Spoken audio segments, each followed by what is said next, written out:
Hi guys, so I just curled my hair and I'm going to show you how I'm using our honey infused hair oil as a finishing product. It adds shine, but it's also great for hydration during the day. You just need to use a few drops like so, and then I warm it up in my hand palms and then I go through my hair like this.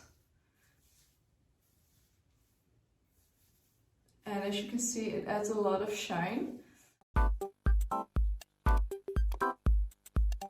So our honey infused hair oil is so special to me, especially because it's based on a homemade recipe by my mom. So my mom is a hairdresser and my dad is a beekeeper.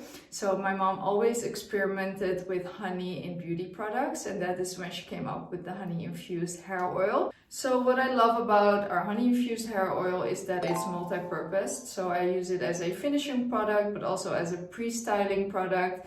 An overnight treatment, and I sometimes add a few drops to my hair mask. Now I am ready for the day.